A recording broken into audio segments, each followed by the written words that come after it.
Hey, testing 1 2 3, testing 1 2 3. The van and span, okay, good. Hey, welcome everybody. Welcome to Forex.Today. Let me remind you that trading is risky, not for everyone. Your past performance, good or bad, is not necessarily indicative of future results. Please stay small, stay humble, focus on the long term, and never risk money you cannot afford to lose. My name is Wayne McDonell. I'm Chief FX Market Strategist for TradersWay.com. Put your diamonds in the sky. I do these sessions Monday through Friday here at Forex.Today, except this Friday is the first Friday of the month, and therefore I'll be at fxstreet.com for Trade Non-Farm Payrolls Live, which I've been doing for almost 12 years on a monthly basis. I want you to succeed, so I want to share my background in technical and fundamental analysis, go over charts, go over the calendar, look at risk events and opportunities. Of course, I encourage you to ask questions. Are you guys ready? Sir, yes, sir!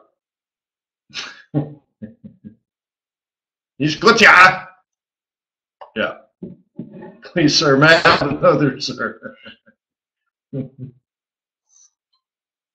So anyways, thank you so much for being a client of TradersWay. Let's go through the calendar here at Forex.Today. We did COT data, I think, last week or the week before or somewhere. I think when I was in Hong Kong, wasn't it? So I don't think we need to do that now. Not a lot would have changed.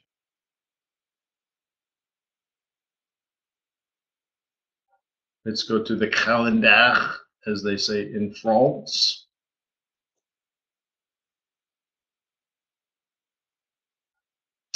Let me zoom in a little bit. Make it easier on the seniors. Okay, let's see what we have. Now, we have an upcoming month full of important news. We got through the Jackson Hole stuff. Great.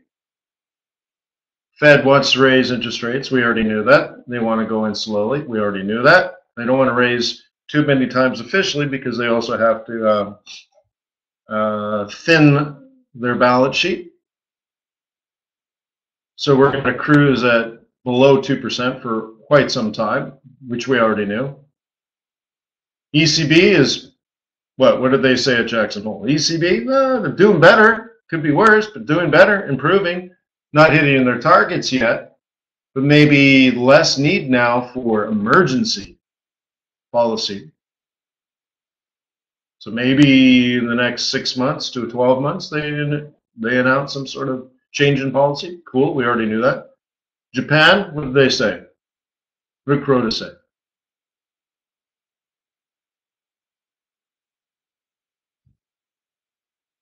We're nowhere near our target. Not even close, not even 1%, yet alone 2%. Remember, their target's 2%. So what did we learn from that? What year did the Bank of Japan enter into quantitative easing, or what they call QQE? When did they start that? 2008?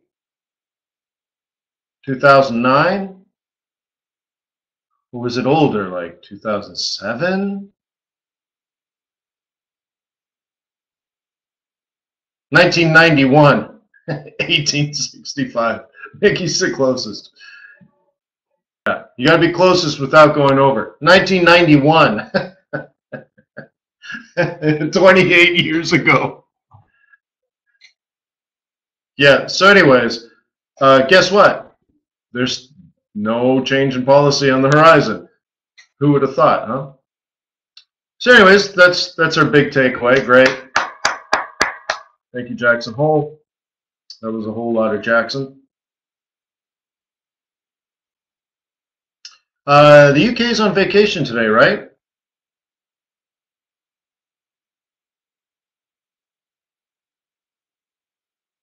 What is it? What holiday is it?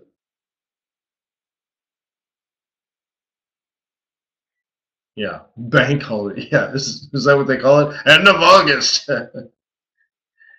Yeah, last day of summer.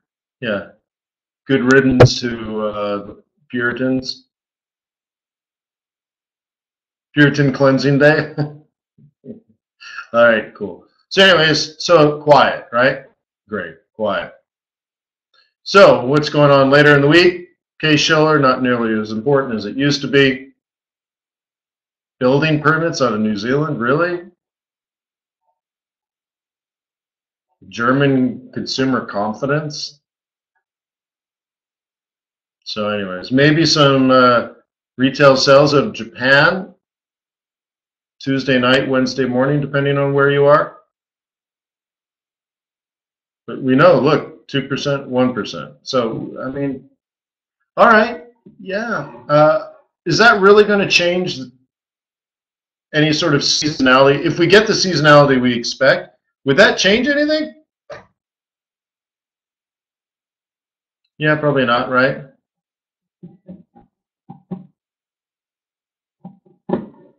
So anyways, Burn a Witch Day, yeah. I love that one.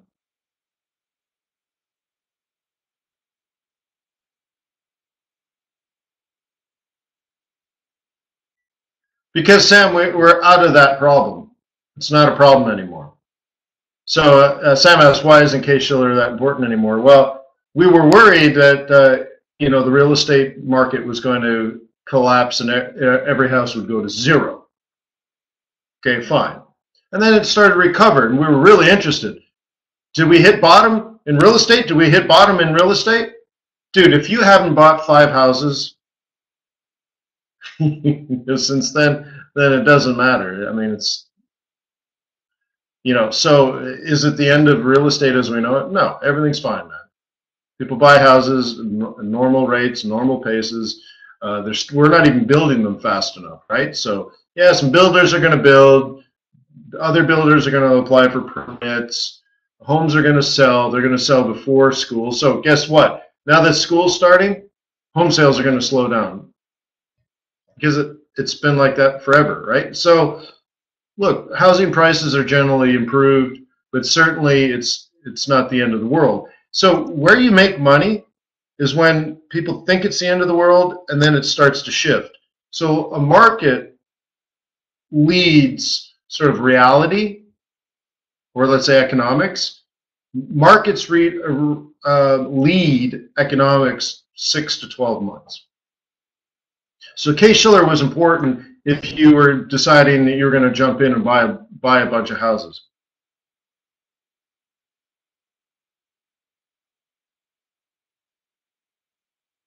Okay.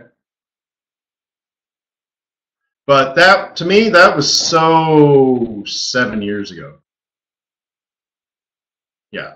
Yeah, PCE, sure. Yeah. So we'll get to that. All right, so Swiss stuff, blah, blah, blah, blah, blah. Great. Swiss zoo, probably not that important. Pound inflation report, sure. Okay. It's always important. With Brexit and all that kind of stuff and the devaluation of the pound, all of this is kind of important, kind of fits in, but there's already a lot of noise, though, isn't there?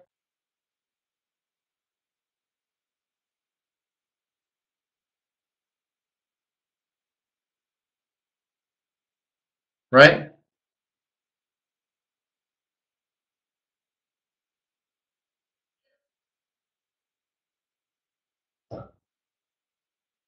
Yeah, Sam. Well, I don't know if it's greedy. To me, if you have money when everyone else doesn't have money, then you're not greedy when you go in and buy. You're the one taking a heck of a lot of risk, and you're pumping money into the economy when people don't have money or credit. So I wouldn't say greed. I'd say closer to a savior, right? And then you also remember nobody knows where the bottom is, so you don't know if it's greed or fear that's protecting prices. So I know when I bought this house, I made an offer, and they said, "How dare you? That's insulting." I'm like, "Whoa, bro, the economy's collapsing. I don't even know what the real price is. You don't know what the real price is. You know what your debt is, but that's not my problem. But if I buy, how do I know that I'm not buying way too high, right? And I have money. I don't need credit. I just have money. So here's what I think the house is kind of worth, and I face the risk of losing 5 or 10% a month, right? So anyways, so I put in this offer, and they're like, "How dare you? That's so insulting. Go to hell," right? So I come back 1 year later, and I offered 20% less, and they're like, "Oh dear God, thank you for buying this house. Thank you." I'm like, yeah, okay, right? So, yeah, but I look at it like, if you don't have people coming in, buying and creating a floor, it can fall to zero. So someone's going to take the risk, that's all. So anyways, inflation, yeah, let's check that out. I mean, the pound. The pound was significantly weaker in the past, right? It's gained quite a bit relative to where it was, so we'll see. I'm thinking about going to London in the next couple of weeks, so I'd like it to drop significantly so I save money on my hotel room.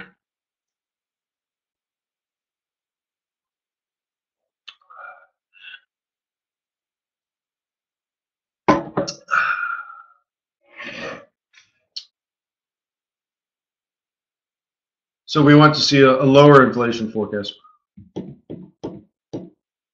Yeah, I see where you're going with that, because if they see high inflation, you think they're going to raise interest rates, right?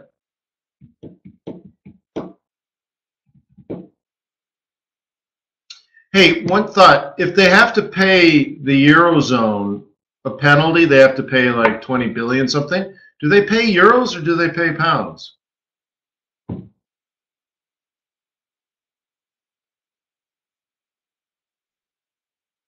You know what it was I mean, I would assume euro, but that doesn't have to be, right? Yeah, Anthony, so I'm taking my textbooks over there. Today's the first day of class at Harvard today. I have class this evening. But one of my classes I'm taking on tourism, and specifically ecotourism and sustainability management. And I think I'm going to get a certificate or mini degree or minor or whatever in it, just for other projects that I'm doing. But the tourist industry is 10% of global GDP, and the industry is completely unregulated.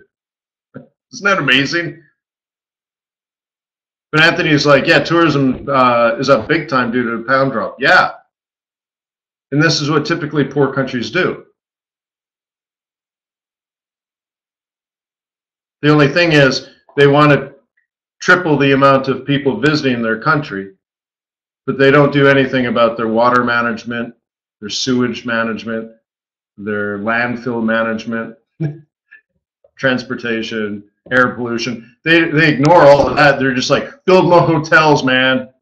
We'll take all our budget and we'll throw it into advertising. We'll have 20 ministers of tourism, but we'll have nobody to manage the environment.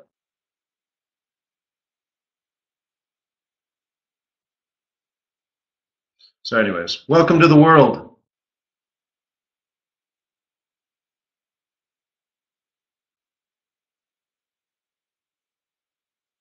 Yeah, sure, Ryan, right? You want a lion head? You're like, it's still alive. No, we'll shove it in your bag. We'll shove it in your bag. All right. So Euro news. Euro. Cool. Any cluster of news could be interesting, especially if they all happen to agree. But I think all of that's going to be overshadowed by ADP, another dumb prediction. Great scalping opportunity at 8:15 on Wednesday. Wednesday. It's actually a good little scalp. You often get the market moving because they think it has something to do, correlation-wise or predictive-wise of what NFP is going to come out. That's not necessarily true. So we'll go with that. PCE, great. All this is good because this leads into GDP. Now, don't we have GDP? Don't we have like the second reading of GDP sometime this week? Yeah, next day. Oh, same day. Oh, there you go. Yeah, so it's all going to be kind of the same thing. So PCE, consumption, is part of GDP. So we get another read on GDP, PCE, and then just before that ADP. So that's all good. It's good. Canadian current account, I couldn't imagine that that's going to be good. Okay.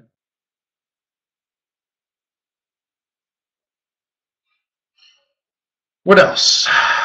Blah, blah, blah, blah, blah, blah, blah, blah, blah, blah. Services, Chinese PMI services. Yeah, could be interesting. Anything, right? Manufacturing PMI? Sure. I mean, yeah. What else are you going to trade, right? Aussie home sales? Well, we know that that's what the RBA is worried about. Always worried about the same thing. So yeah, Aussie, that could be a great Aussie Yen kind of scenario. Right here. For me, it's Thursday evening. For others, it may be Friday morning. German retail sales. It's going to be more important than French retail sales. Italian CPI. Okay. So anyways, German unemployment. Yeah. Yeah, I think, Greg, yeah, this is all teeing up for next week. And I think even the week after, there's some pretty big releases. Okay. So European CPI, all kinds of unemployment data, but specifically the German stuff. Okay. And then Eurozone, sure, all of that's nice. Nice, just fluid Friday. But do you think that's going to overtake our NFP data?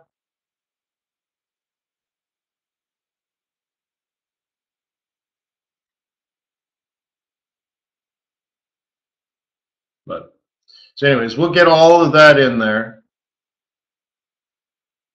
Wasn't sure if there was an ECB in here too. Is there? I guess not, if it's not here. So European stuff on Thursday.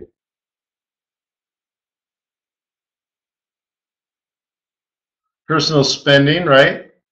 That's more on the consumption side. So this is interesting. Canadian GDP, that's going to be interesting. So there's some really nice trades in here.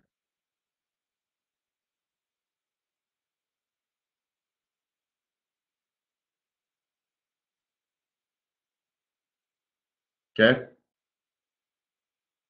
This CAD stuff.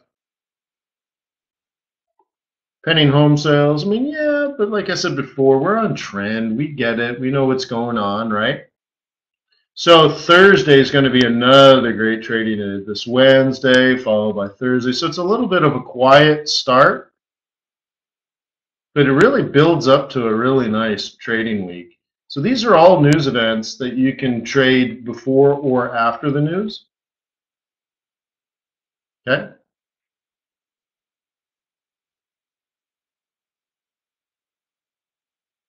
Then Friday, non-farm payrolls. I don't think anything else really matters, huh?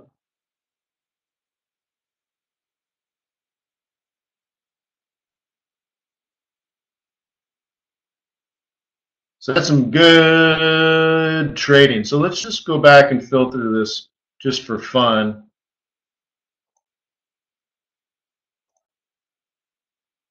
So if we filter this way, Wednesday GDP and UK inflation. Fantastic. Okay. You notice how it doesn't even mention ADP, but ADP is good. So remember, 3 things on Wednesday. You got one at 6 a.m., next one is 8:15, next one's 9:30. Good trading day. Don't take that day off. Don't take vacation day on that, right? German unemployment, nice. Eurozone CPI, nice. But there was some other stuff, wasn't there? There's some good medium stuff in there. I've already forgotten. Okay. There's Thursday is also a good trade. And then, of course, right, Friday, non-farm payrolls.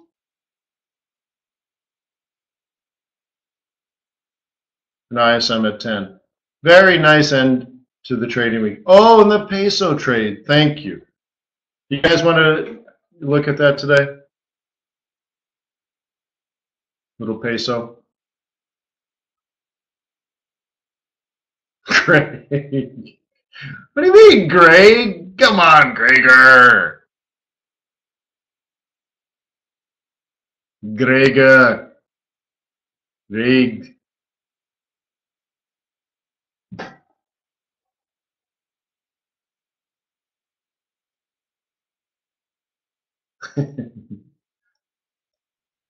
Yeah, but what do you care if you're a little bit richer? You're like, oh, I'm not allowed to make money. I live in San Diego.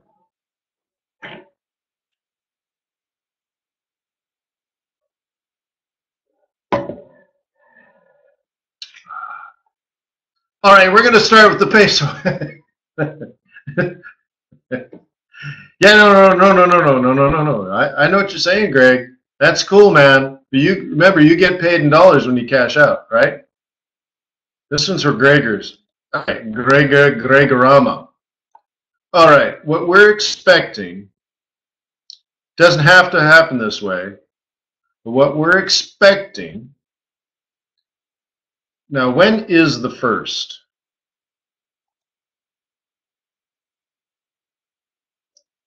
Friday? Oh, snap. Is it really? That's good. That's really good, guys. So Thursday and Friday, expect the peso to fall. Well, no, well, this pair, but let's say Mexican peso specifically should rise. Okay? Now, Greg's like, hey, man, US dollar all the way. Great. Totally with you on that. Okay? However, all we're accounting for is $2.3 billion moving to Mexico in that 24-hour window. You got that, Greg? So it's not a vote of confidence for the Mexican government, right? It's just simply having inside information, knowing that 2.3 billion is going to cross the border, be exchanged from US dollars into Mexican peso, and we're taking advantage of knowing that information. Okay? And then, let's say you make money on that. No, Greg. Greg hasn't watched the video. It doesn't happen every year, Greg. It happens every month.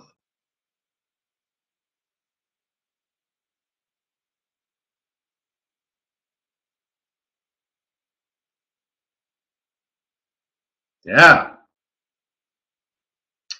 So anyways, if anyone happens to have the video on YouTube, post it in there.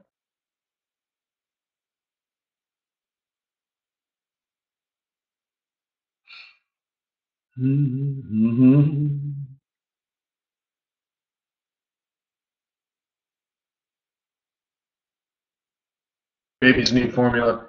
Apparently, Chinese, they flock to Hong Kong so they can buy baby formula. Isn't that interesting?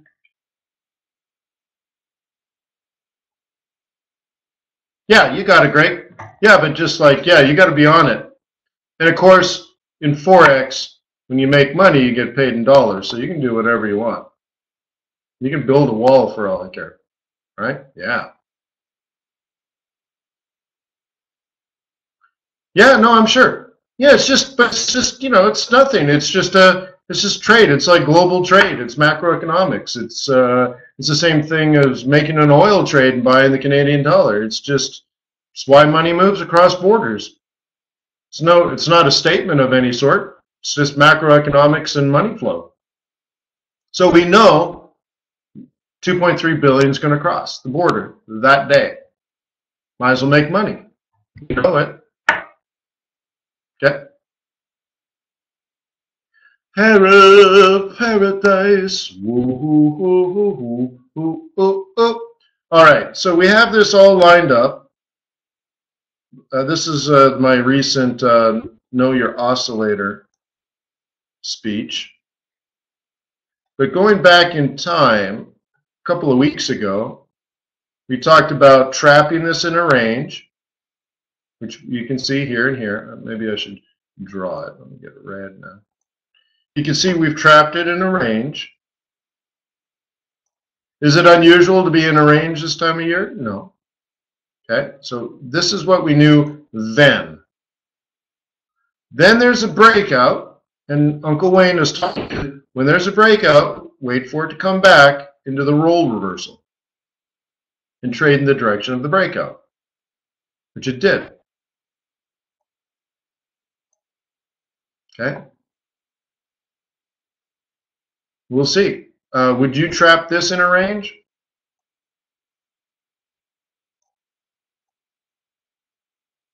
Yeah, me too. Okay, we have a top up here though, don't we?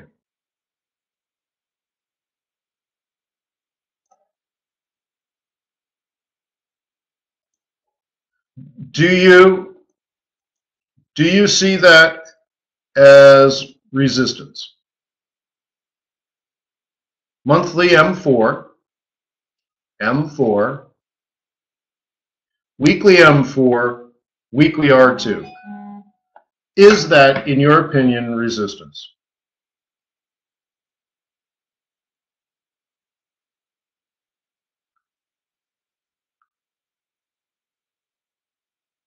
Sorry, I got an amazing amount of stuff.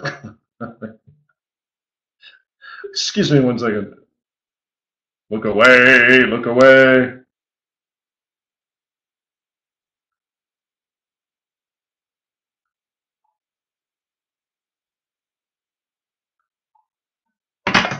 All right. So, if you believe that that's resistance, then you must treat it as resistance. What do you do at resistance? Ideally, you take profit, because if you're looking to short, that means you're not in a trade. So ideally, you're taking profit. Less ideally, you short, as Cedric says. But Cedric the trader, one comment I want to make is you don't want to get in a habit of selling in what's clearly an uptrend, even though it's very likely to, let's say, at least hesitate. More ideally, you don't start selling until it does something like that, and you start selling in this little area here, right? You just don't want to make a habit of selling in an uptrend. You want to make a habit of buying in an uptrend, right? Right, so let's draw it up here. Up, up, up, up, down, down. See the 21? What does that 21 represent? Dynamic support. That's where you buy. If you've read my book, it says that's where you buy. Up, up, up, up. So now you're thinking, as soon as it comes back, I'm going to buy it. Comes back into the moving average area, dynamic support, you buy it again. Up, up, up, up. It's a new higher high, so you say, I'm going to buy the retracement. Down, down, you buy it. Up, up, up, up. You say, oh, new higher high. I'm going to buy the retracement. Now, the problem is on this retracement, you get 100% retracement, not a 382, not a 50%, not a 618, not even a 786, but a 100. That tells you it's going to consolidate, potentially reverse. So you trap it. You get stuck in a range. Then it breaks out. You say, breakout trade. It's a new, it's going to continue the trend. I want it to retrace. In fact, I want it to return to the roll reversal, which it did. So you'll long it again. New higher high. You tell yourself you want to buy a retracement. comes down, you buy it here, and fails to make a higher high or a higher low, and you consolidate. And now you're getting really, really, really, really close to resistance. Maybe it's end of the month. You have to wash your hands for summer.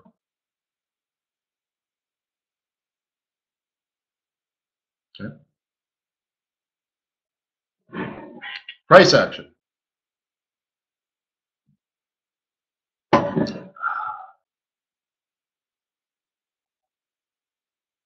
Okay. So yeah, I would certainly treat this as resistance. I see a lot going on there. Huh?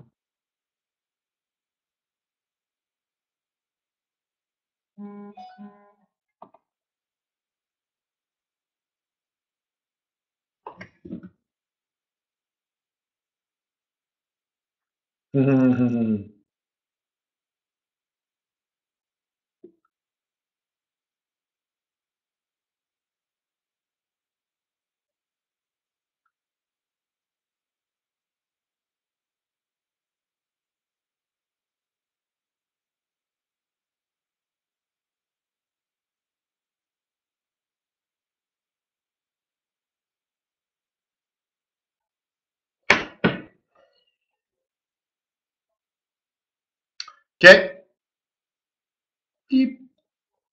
Getting close. Doesn't mean it can't go up. It's just not a conservative place to be buying. That's all it means. Geopolitical risk could put this up. Falling dollar could put this up. The hurricane can put that up. Okay. But it's still a bad place to buy it. I don't care.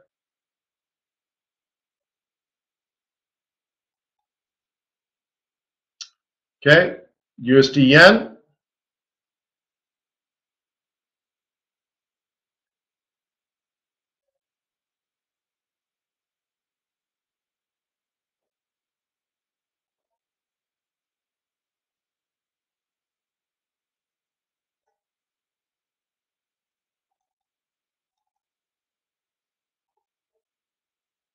What do you think? You want to set it up like this? Trap it? Even higher up?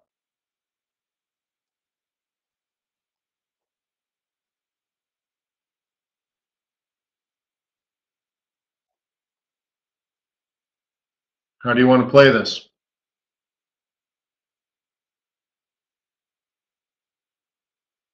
Okay. What do you think? Okay.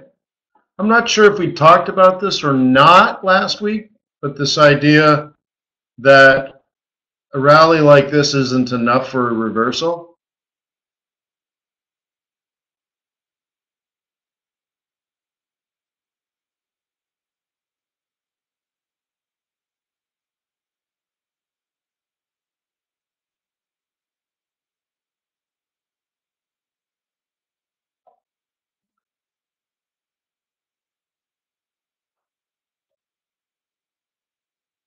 Okay.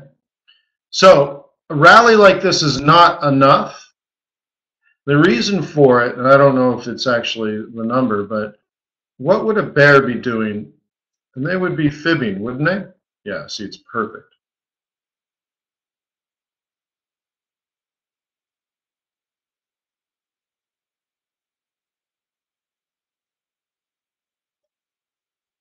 Okay. It's a 3A2, so that's still a sell zone. Okay. See how perfect that is? So what you want is the double bottom first, and even a 1, 2, 3 kind of thing. Okay.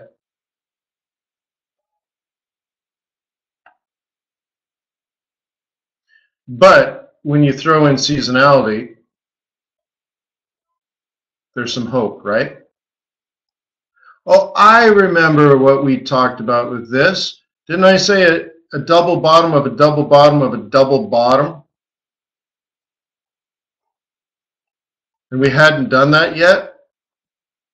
We were only here, and I said, and I think we were even here, and I said, what we want is for it to come all the way back and have a double bottom on this side to be a double bottom on that side. Is that right?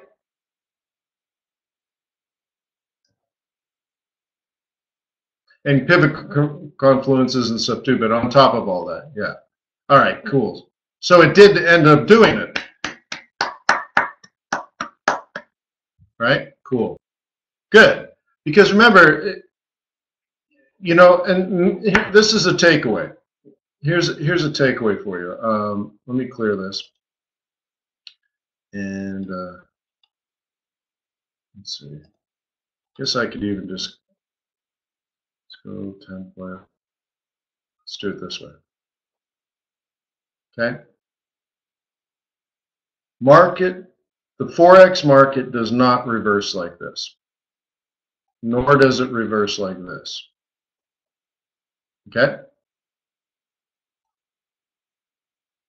Maybe it does 1 out of 100 times. So you might as well just say never. Okay? Never. And I have an analogy in my book to really point this out.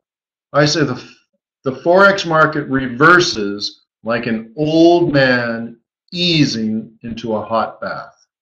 And you should remind yourself of that often. So if you see a V-shaped setup, right, like we had before, remind yourself that if it's going to reverse, it's going to do it slowly.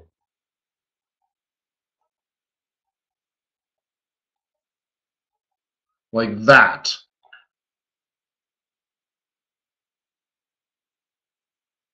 Okay? Not like what you see on the left here. So you should always expect that. That's why I said a double bottom of a double bottom before it even thinks about going up. Okay? And that's to get you to be less aggressive in scenarios like that and expect the second and third and fourth chance. You're never too late in Forex. Okay? As soon as you chase price, that's when it's all over. But you can wait. You can let it go and wait for it to come back. It's never too late. If you see a double bottom, it'll probably double bottom of a double bottom. Okay? Don't expect V-shaped reversals. The market's too mature. There are too many market participants now to get a V-shaped reversal. That's why I said that.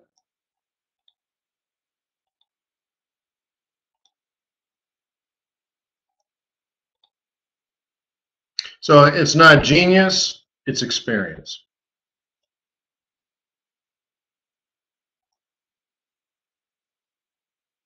Okay? Double bottom of a double bottom. Okay? But it seems to me it could, if it wanted to, start going up here. Right? We have a touch here, we have a touch here, we have a touch here, here, and here. Seems to me like this could be support. I'm not saying it will be, but if I wanted to buy,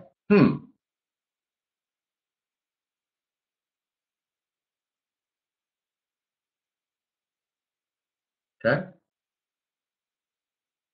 Could be interesting. So in here, maybe trap it, and if it breaks out, grab the pullback long and strong.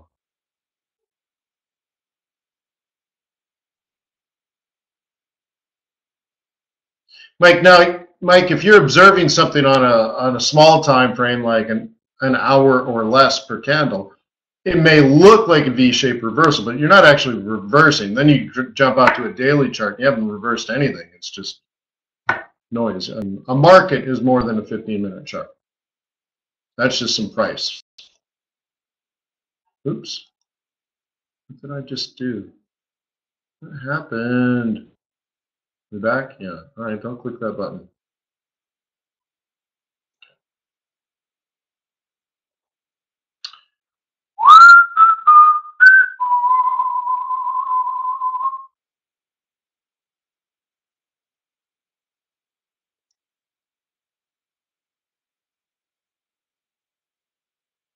I don't remember any of this.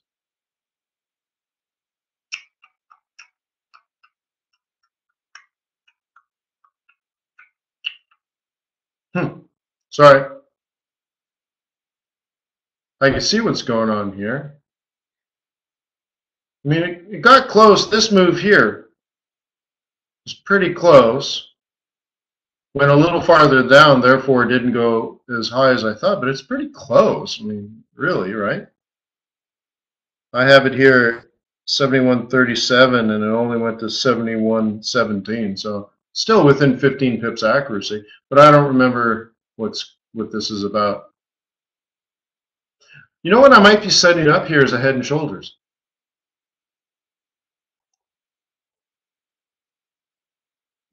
At least I have it going down. I mean, that's pretty good actually. A higher high, and I'm predicting a lower low off of a higher high.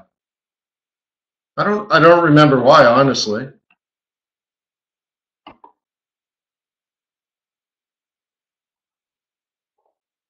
Well, that's actually pretty cool. I mean, look, I'm guessing looks like days in advance, if not. Are these weeklies? These are weeklies, guys. I did this before I went to Hong Kong. For some reason, I have it breaking down to the 786, but it went here. Then I have it rising back up to the left shoulder, which it essentially did within 15 pips accuracy. And then I have it breaking down to here, which is actually the exact price we're at now. It's not too bad.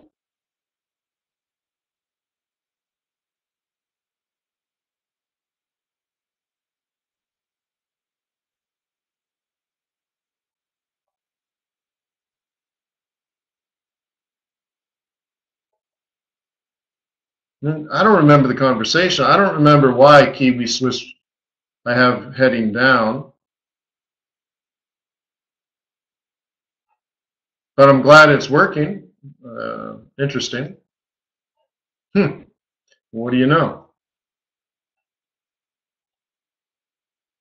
Pound dollar. They're just weekly pivots. Let's change this.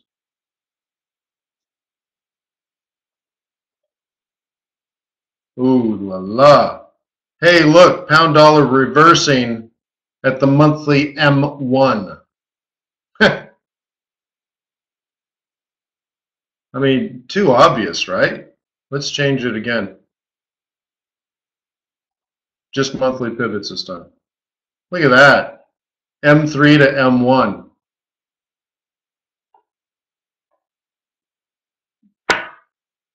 It's ridiculous. Look at that. That's textbook. You got it, Frank? You shorted it and took profit?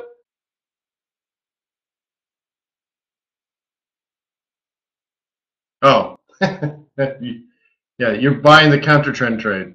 All right, fine. But look at this, guys. On the first day of the month, we're at M3.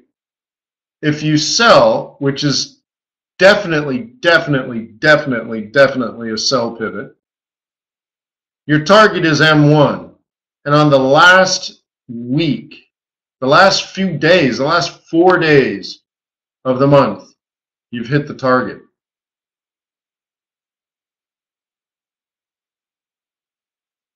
I mean, it's not bad, right?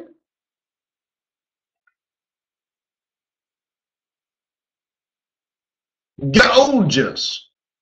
Cool. A little bit of monthlies, huh?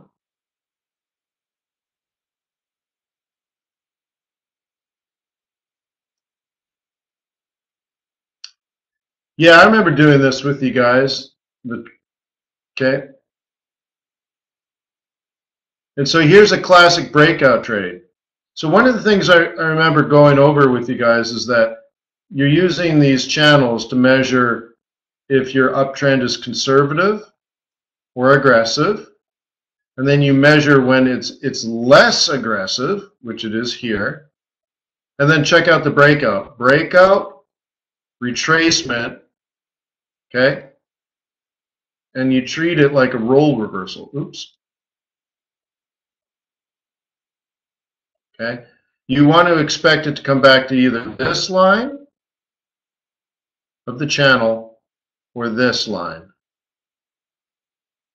Okay? And that's how you measure the actual reversal. That's what these channels are helping you. Down here, the uptrend's conservative. Okay? This lower part, the uptrend is conservative. It's still up, it's just slowly up. When price is above in the upper channel, and these are two channels that I drew on top of each other. Okay? If you're up here, the uptrend is aggressive. So it started conservative, then it broke out, then it was aggressive, then it broke back in, which is a signal of, hey, maybe this thing's going to think about reversing sometime soon, which is essentially double topped. Broke out, which you don't trade, but you trade the roll reversal second chance off the central pivot and into the new trend, which is now down. So now if you're down in here, this is called a J low. It's a big wide bottom. Some of you guys are too young to even know who J low is. So anyway, so you might want to start using channels again to measure the strength of the down move and maybe measure the change in direction.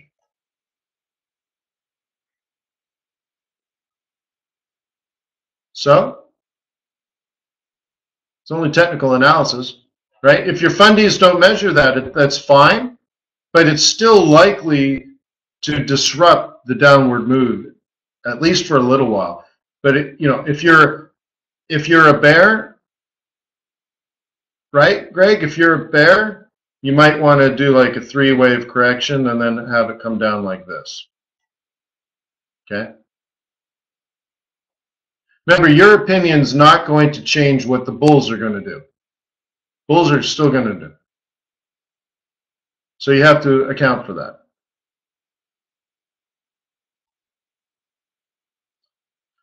We'll look at some yen pairs and then maybe call it a day.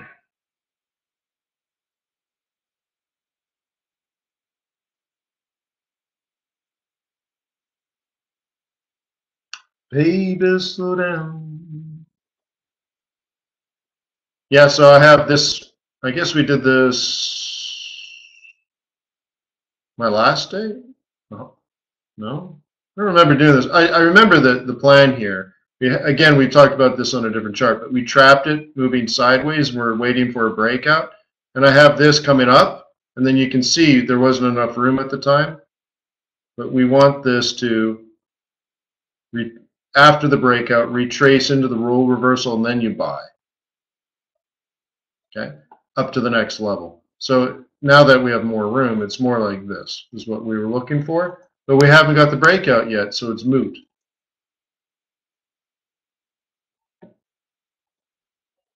Okay, wait. That's the problem with ambushing. You spend most of your time waiting, and then all of a sudden it gets very exciting. So you can see again, must have been last week when we did this. We're waiting for a breakout, or at least a test of here, retracement into this roll reversal, and then a rally up to the next level of resistance. And it hasn't not done it. Richard, do you want Bollinger Bands? I don't really find them helpful anymore, but there's nothing wrong with them.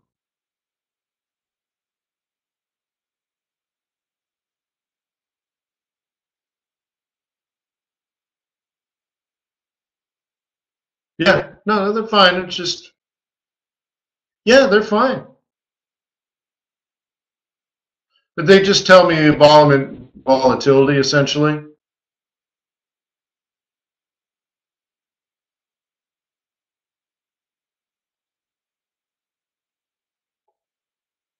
Do you do like the Boris Schlossberg double volley type stuff?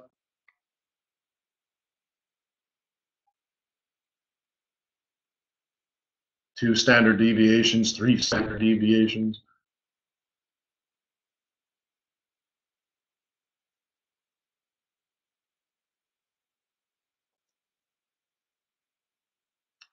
Baby, slow down. So I've identified two levels of resistance for the pound versus the yen. Yeah, you just do two standards. Yeah, cool. Yeah, I used it for years. I even had a 90 trade. Does anyone know what a 90 trade is? We used to do this 12 or 13 years ago. Aha. Does anyone know 90? Not in a million years. And it was a setup that I did off of Bollinger Bands on retracements.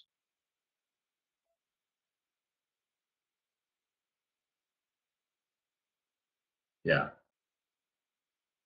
So here's your Bollinger Bands.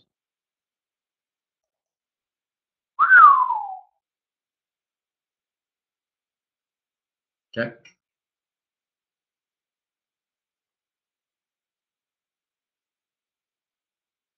Okay.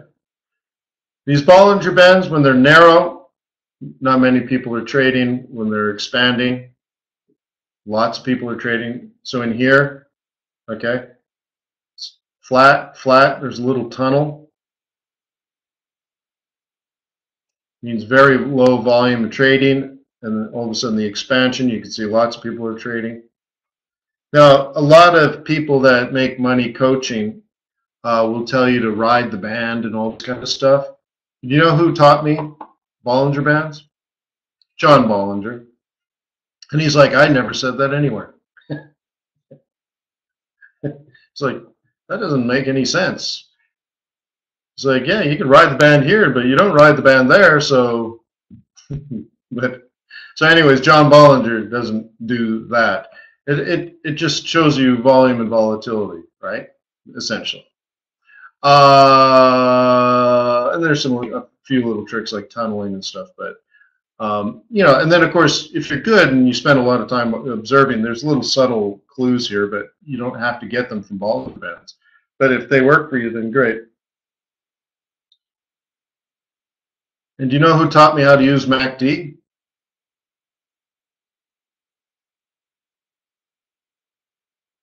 Gerald Appel, the guy that invented MACD.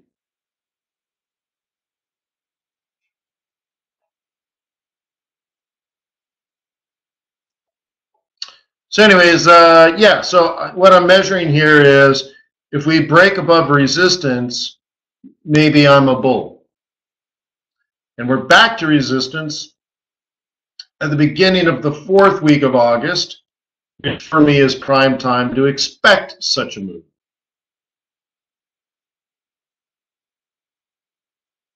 Kind of a coincidence that's happening now, right?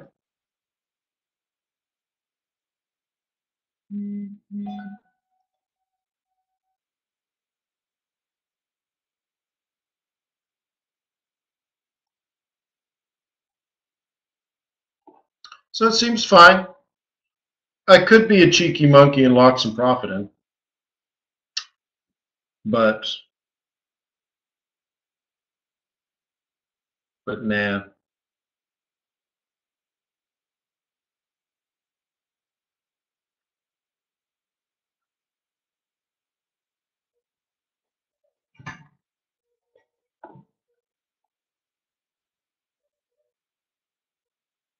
Yeah, right on, Ryan. Are you in before me or after?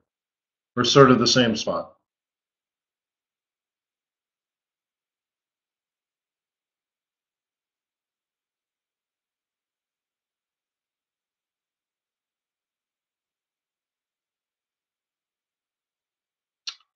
Oh, here it comes.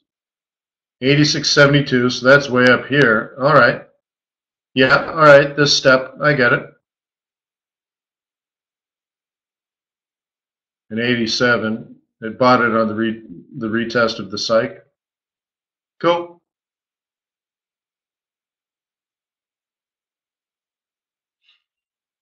Cool. Right on. Congratulations. Those are nice.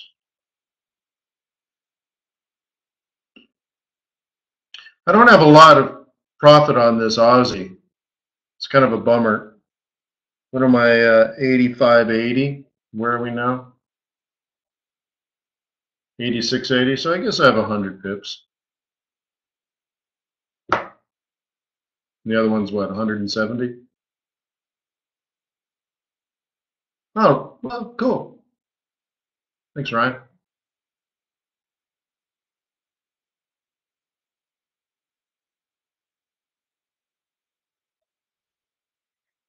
Don't know, Richard. I haven't looked at that in a very long time.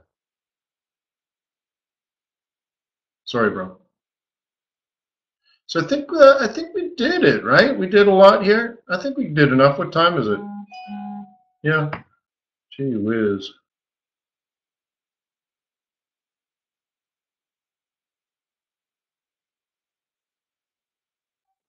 So anyways, why don't we gather tomorrow? Thank you for being a client to TradersWay. If you haven't done so already, please, out of just loyalty and respect, open an account at TradersWay and give us a chance to earn your loyalty and respect. Peace on earth. May the pips be with you. May our profits be above average. Thank you for being on my team. Make me want to be a better trader every day. That's something, huh? It's important. You're important. See you tomorrow. You got a busy week. Tomorrow's still more of a quiet day. Then Wednesday is a bigger day, and Thursday is quite a big day, and Friday is quite a big day. And next week's a big week.